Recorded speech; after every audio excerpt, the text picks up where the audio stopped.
was on the bridge. That's about, I'd say, about 50 foot higher than the flight deck was. And a lot of times, if we got our orders overseas or whatever, why, they would put a bunch of the planes on the flight deck, ready to go. We had two, I guess what you say were two places to launch. One was straight ahead and the other was on an angle. So they could launch not two at a time, but one would go off the straight deck and the other would go off the angle deck. You could launch probably they would launch maybe 5 or 6 planes, and they had the bombs underneath the planes and all that. And you just hope when they came back they were still on the bellies of the planes.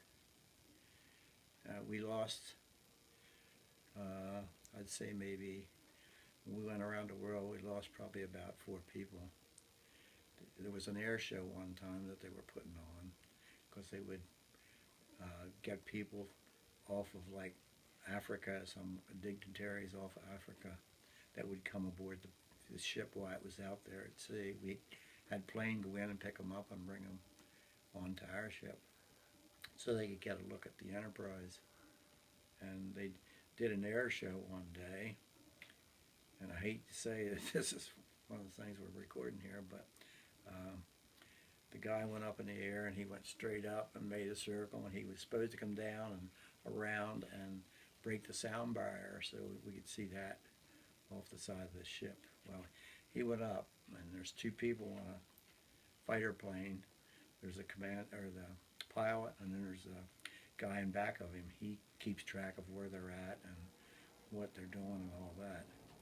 And then they went up and they made a circle, and when they came around, he went straight into the water, disintegrated the plane. They both were killed. They never found anything.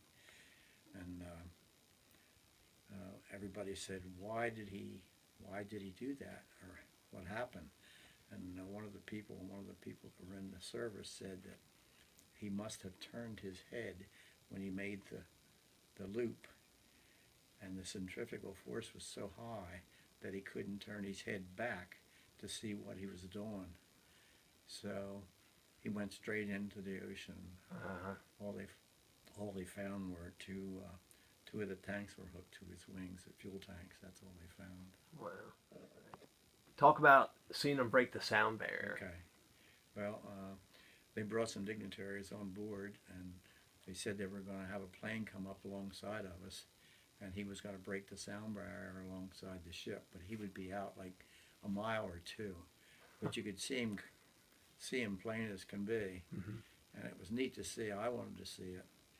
And I was on the bridge, so the plane made a circle like before and came by, and you could see a halo form at the nose of the plane. Like it looked like somebody put a halo there, and it would walk back the plane as he came up.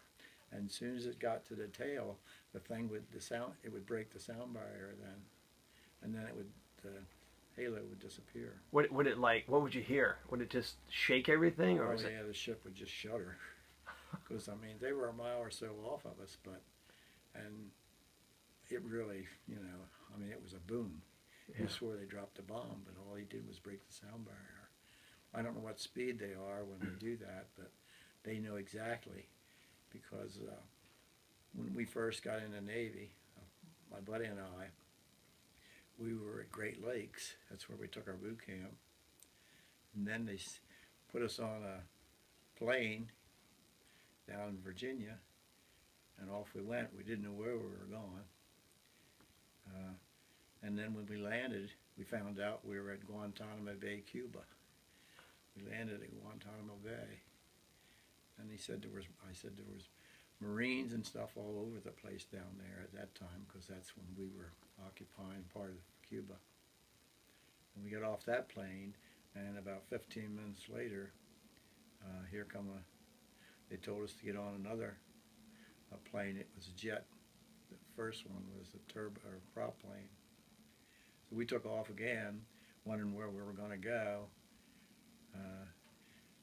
We went out about 30 minutes, I guess, and then all of a sudden I looked out the porthole of the window, and there's an aircraft carrier out about 3 or 4 miles. Didn't you know how far it was, but you could see the carrier.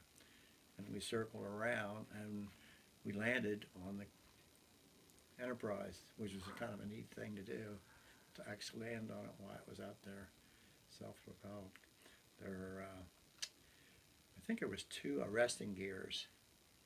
They're like cables on the flight deck, and they have airmen there that set that all up before they know the plane's coming in. And then they come in back, like at the back of the ship, and they have hooks on the back of the plane like that, and they would come down and grab one of those cables that was across, and then they were, I don't know how they were hooked up, but they were made to cushion as it stopped, because the plane would come in there pretty good speed, and that's how they brought him in.